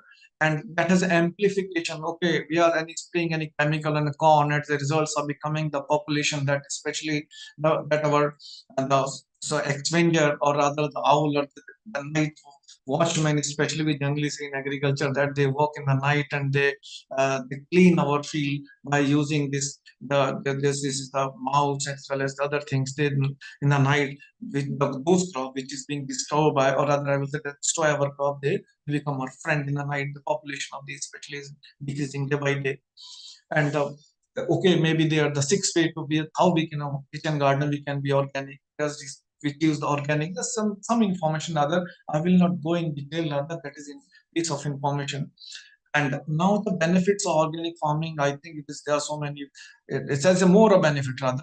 Losses are very less, except there that our population, so as to feed the big population, that okay, our productivity will go a bit down, but not so very high. But that if our productivity go down, that will be duly compensated by increase the price of the produce. That is there. The government of Uttarakhand especially has made a rather than the basmati rice, they have declared a price, minimum support price that in government of India every year they declare for this one. Even the Uttarakhand government has declared separately for these crops so as to support the small and marginal farmer, especially there.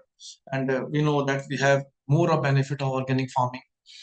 And okay, this is the GMO crop, how we organic they are very in our condition. Even we cannot use their in the government of India is not even utilized this one GMO crop. That bill is again pending in our Sansad also.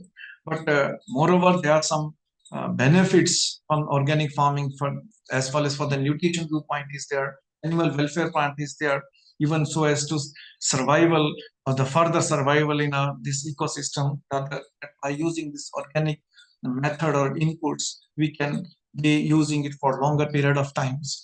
And again, the organic farming, the principles. In generally, the organic farming, we have some principles that we produce food for high quality. That is there to maintain the long-term fertility of soil. That is there so as to minimize the all form of pollution. There are some of the points which we generally consider in organic farming.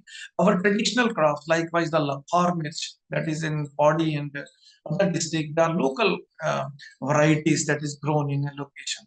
By using the chemicals, if we use this chemical, this local, the land reaches nowadays, they now at the verge of extinction nowadays. Our idea is conserve this local genetic diversity at a local places, these land races, especially by intensification of the crops, we are losing our wealth of the hilly areas or any place there. That's why we generally go for the sustainable agriculture model, wherein we need more biodiversity in nature that is useful instead of going for profit maximization by using single crop, that is the use of any hybrids by at the place of our local varieties. Four principles we generally consider that has given the IFOM has given the principle of health, ecology, fairness, and care. That is, I think, the journal. We generally consider it that our soil is healthy, means our crop will be healthy, our livestock will be healthy, and naturally our overall system that will be okay. And by using these organic principles, we generally strike a balance between our ecology as well as our economy. That is the principle over there. We generally focus on the sustainable model for our hilly farmers, which is basically our tradition here, and we are maintaining it and slowly.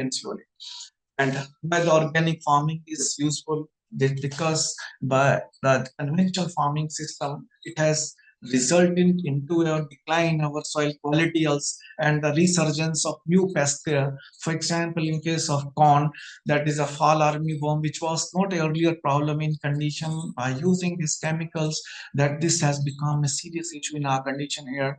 And sometimes BHP in a rice field, again, it is becoming a serious issue by using uh, those chemicals which were not earlier used, and those pests which were in a regressive state now become an important pest in our condition here by using these chemicals or maybe the fertilizers over in our field. Next is that organic farming, by using these practices, we generally survive in overall our ecosystem will be preserved. And organic farming, the principle is there.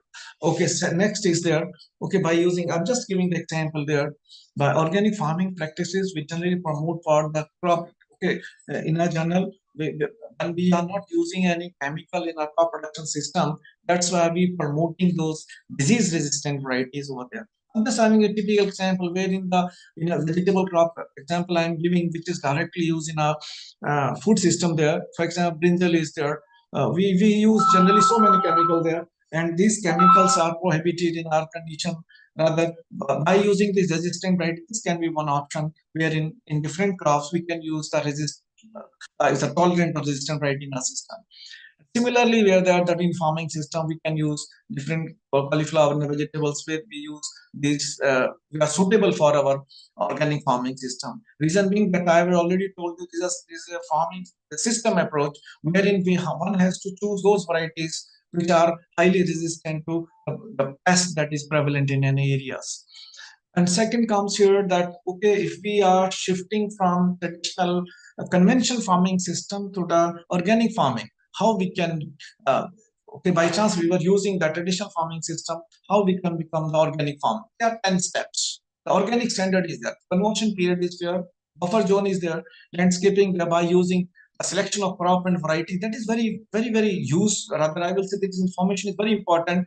We cannot be organic for each and every crop. We cannot be organic for all the places to discuss.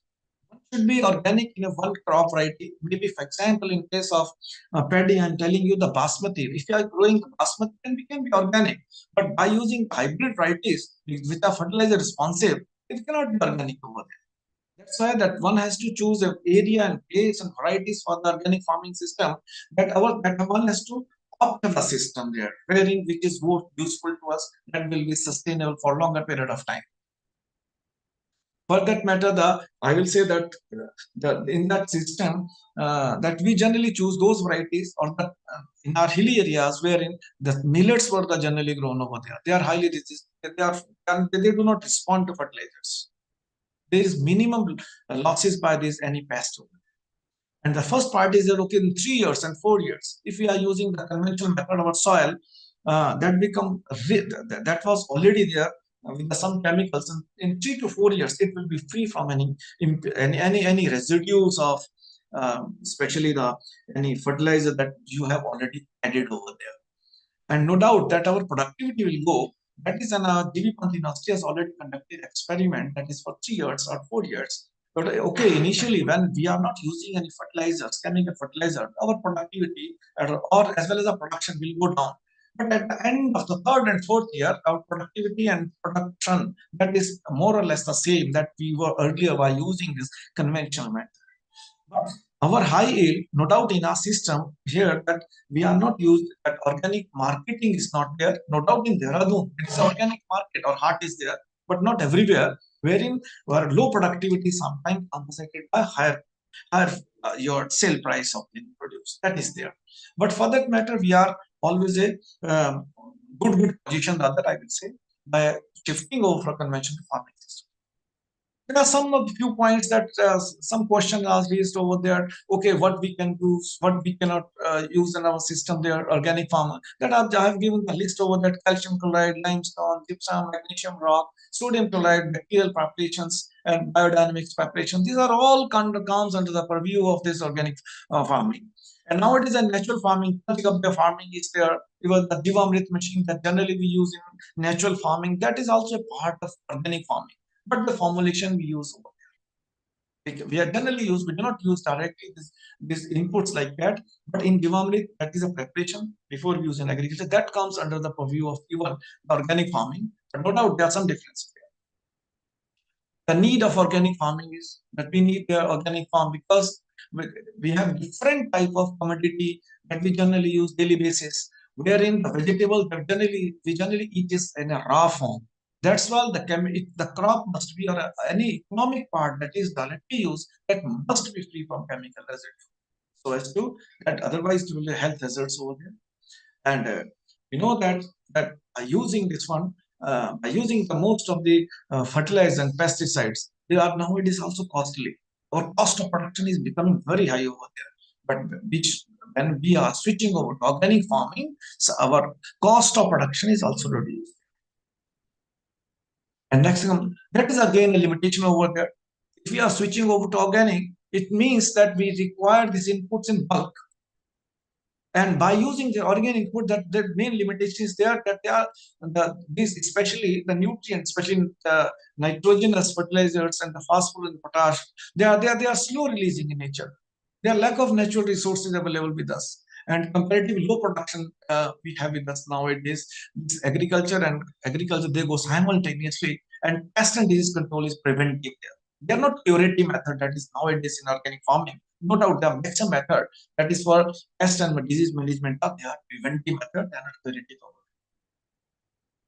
This is a genetic diversity. Generally say that in a organic farming system, our idea is not profit maximization. Our idea is sustainability of it.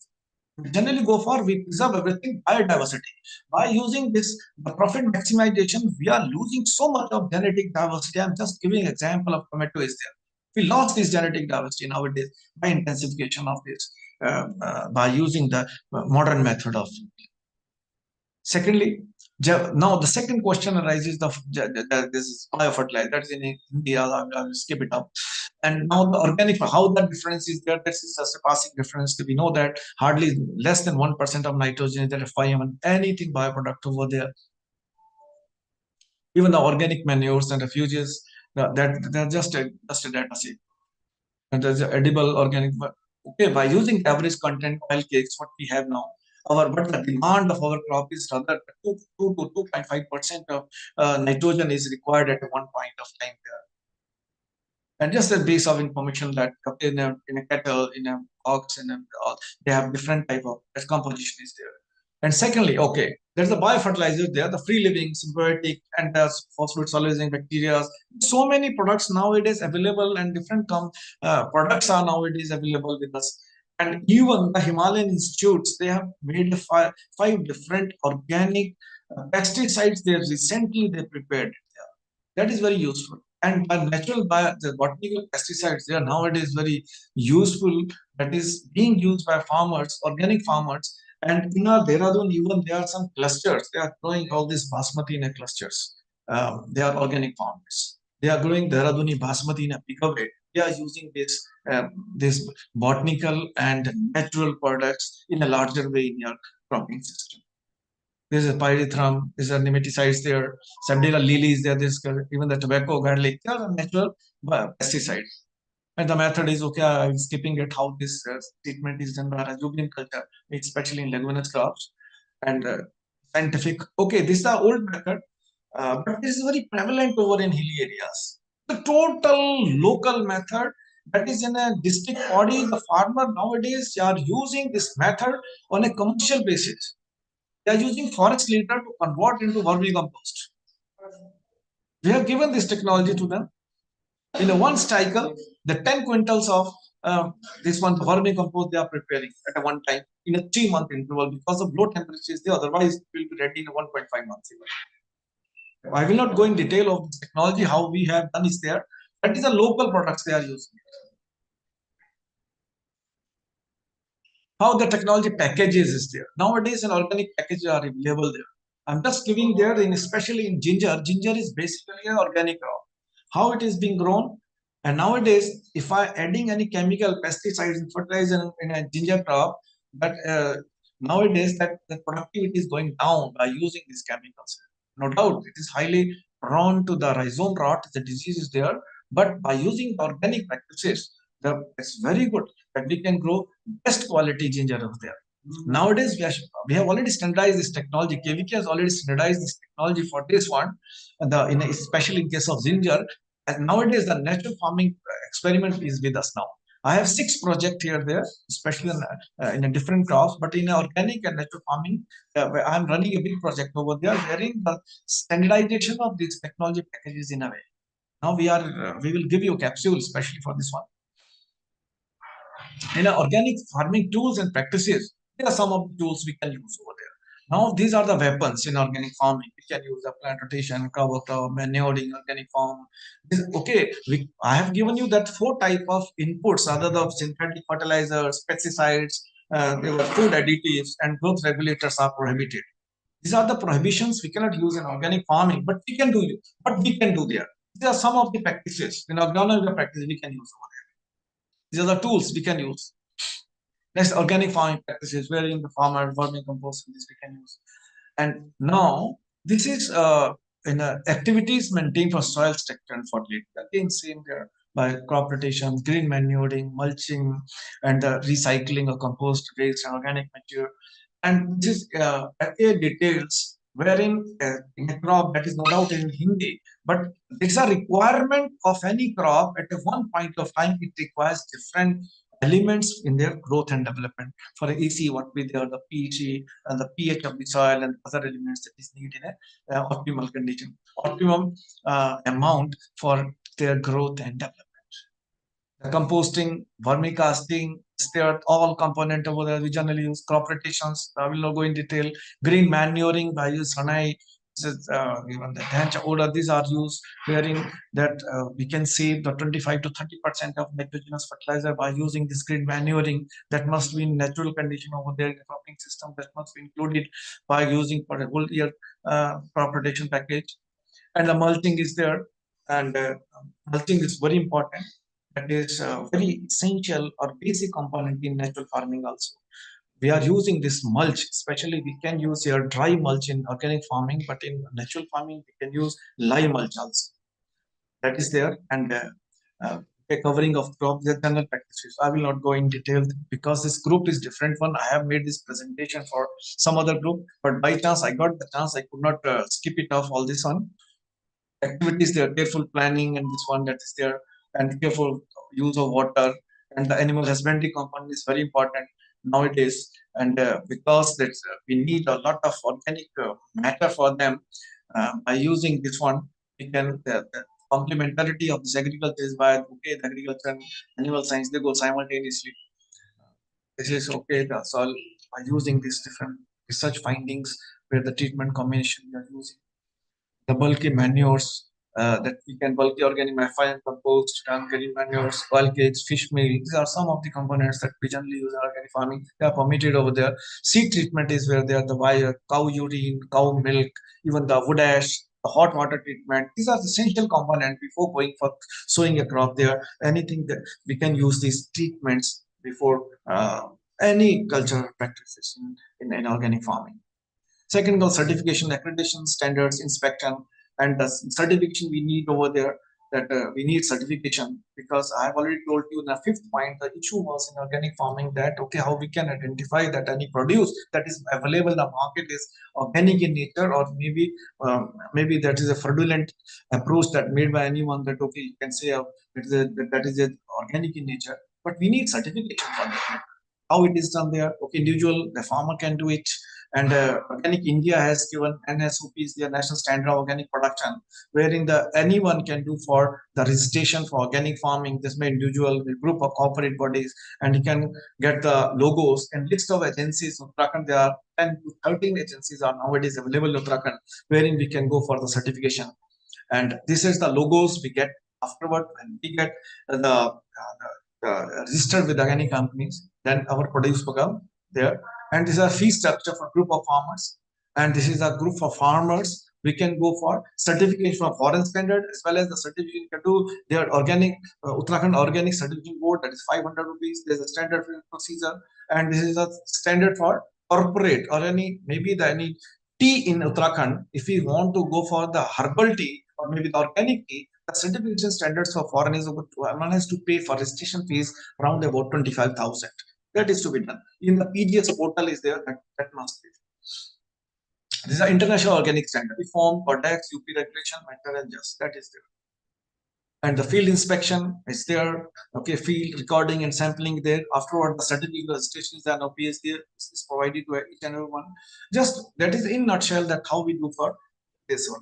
And now this is just an example. Okay, that how the farmer has switched over from conventional farming to the organic farming. Nowadays, this success story of Uttarakhand that is in Rudraprayag, that Kapil Singh was. He is earning nowadays in a tune of 15 to 20 lakhs per annum by using the organic practice. Yes, the Ganpati Agro Products. He has made a company nowadays. It's working there. It's producing the organic vegetables. And this is vegetable reference system. I have given you data.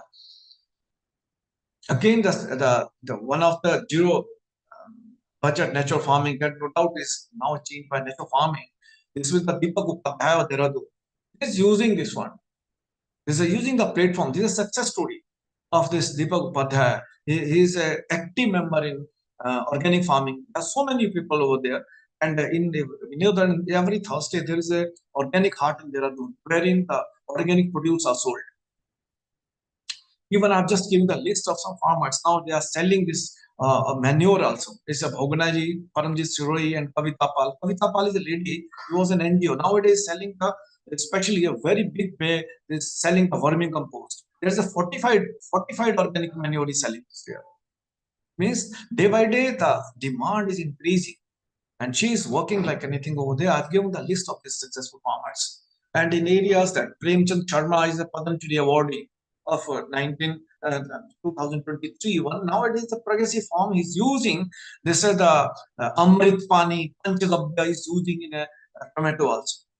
We know that in tomatoes, very big bed that is grown in hilly areas during the rainy season, and some farmers they are growing these tomatoes on a larger way in an organic mode and selling it a bigger market in Delhi and other places, wherein they are getting a remunerative prices for their produce. This is the success story of Mitu Tomar, Rao, Rajiv Maharshi, and the Shamsher Singh. They are using organic practices, selling their organic ginger in a market. General prospectus, we know that. I'm just concluding this one. What the general prospectus is there, the premium price is there, production cost is there, natural resource conservation is there. This is very, very, very important over there. By using organic practices, we generally go for the resource conservation is there. We are planning more of biodiversity conservation there. We know that by using organic practices, reduce contamination is there. The social impact also, that the soil which we get from our forefathers, we think that we will be supplying it to our next generation, that should be in a purest and pure form. That is there. In a rural background, that is the need of the hours. Maybe in a few years, that their dependency on organic inputs will be more here. It will be new organic, I will say the new industry will be established by organic fertilizers, in the name of organic fertilizers. But now question arises here, there are so many challenges also in organic farming. Proper knowledge is not, the tools and practices is not standardized yet. Package of practice is not up to the level. High cost and difficulty in certification. There are poor infrastructure facilities, there are road, cold storage facilities, processing facilities not there. Moreover, in Indian condition, nowadays in Uttarakhand is there, okay, again they are fragmented and unorganized management of value chain and organic produce there. Do not have a regulatory market for this one, their organic produce. No consistency is there, low quality produce. There are so many things, 7 to 8 or 9 factors are there which are challenging the outgrowth of our organic produce and marketing over there. No doubt we will be using it, and in a few years it will be now those problems they are now being cut short, and we are progressing in this way also. These are the strategies. Again, there are so many things over there. Okay, even the government is not giving full sovereignty to the farmers in the state. That is, sovereignty question is also arising. Okay, if any farmers who is growing his crop over a period of time, for example, anyone in a hilly areas growing the finger millet in a larger way, he is not giving, the government is not giving the licensing to him just like the other farm, because we have sui generis system in Indian condition where is patenting of any plant product commodity is not there. That is also comes under review. There are so many things, 24 components is there that needs to be explained in a bigger way. I think time is running very fast, and I'm getting strengthening of soil and water conservation measures that needs to be over there. Even the Netherlands, we know that the water that in our agriculture they are using only rainwater in their polyhouse condition over there, because rainwater is especially free from any contamination that is being nowadays used there. In organic farming, we need that water should be free from any impurities, maybe carbonate and bicarbonates. That's why when the standard is made for export purpose, that when the EPIDA standards for any Euro gaps, that standard will be met out by using those organic inputs which are free from. By using these inputs, that's why our product will be free from any impurities, maybe chemical or the biological impurities. That is there. That there is a need to do over there. We need to establish the producer companies, the promotive organic farmers. No doubt the state, Uttarakhand or the Indian government, the central government has made few companies. There's FPOs nowadays working in this field which are working on organic organic commodities also there. There's so many things the government is doing in slow pace, but more is to be done for the farmers.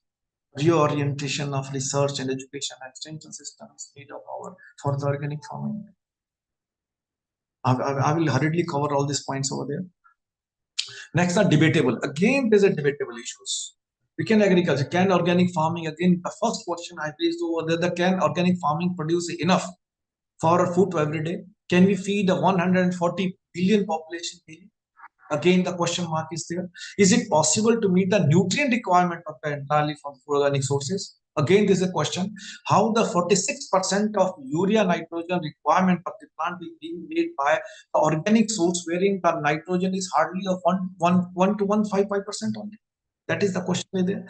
Are there any significant environmental benefit of organic farming? Still, we do not know. There is the research lagging in this field also. Are there significant environmental benefits? There's so many claims over there which are indirectly reduced, but directly there is no claim over there. Is the food produced by organic farming superior in quality? Again, this is an issue. There's so many research findings also in a way how it is superior to others. We do not know it clearly or clear cut or answer is not there. Is organic farming is economically feasible? Again, this is a question mark. And now it's possible to manage pest and disorganic farming. Again, this is an issue. There are some of the debatable issues that they need to be precisely be answered, and that the policies for its implementation of these points that need to be, I will say that it needs to be refined and focused. And there are many challenges in Indian condition that needs to be strengthened. Even the making organic input for smallholders, biofertilizers and biopesticides, there is a need. Rather, the industrial groups must come out there which will give enough biofertilizers to the markets, which will meet out the requirement of organic farmers. Infrastructure facilities there, linkages there. Even we do not have in providing regular trainings in organic agriculture. There's some of the constraints there for expansion of organic farming, which are focusing over there.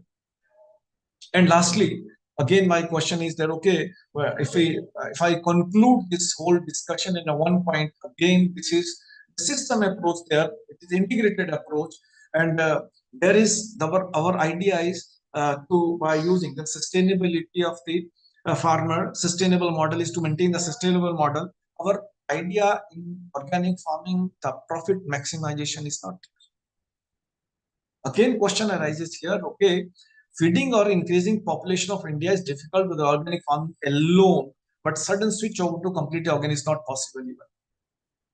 That's why we can become higher premium prices for certified produce in an international market is there. No doubt in European counterpart, they have made a different market for organic produce also.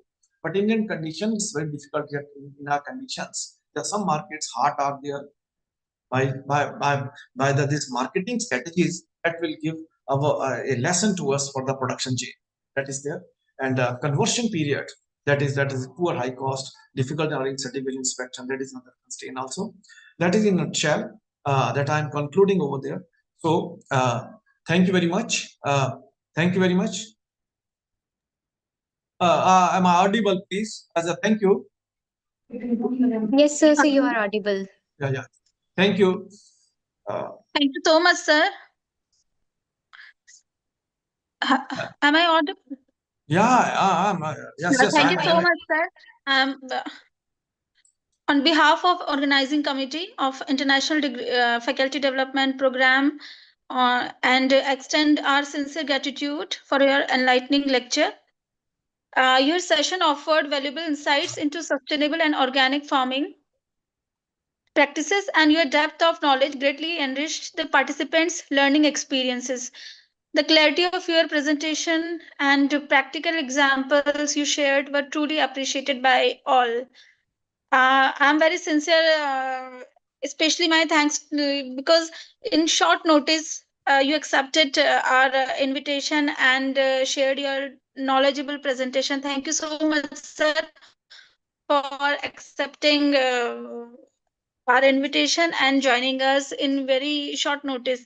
Thank you once again for your time, effort, and meaningful contribution to the success of the program. We look forward to future opportunities to learn from your expertise. Once again, thank you so much, sir. Thank you, Priyanka. I'm so thankful to you. You have given the privilege to be to present this I will say this experience with you.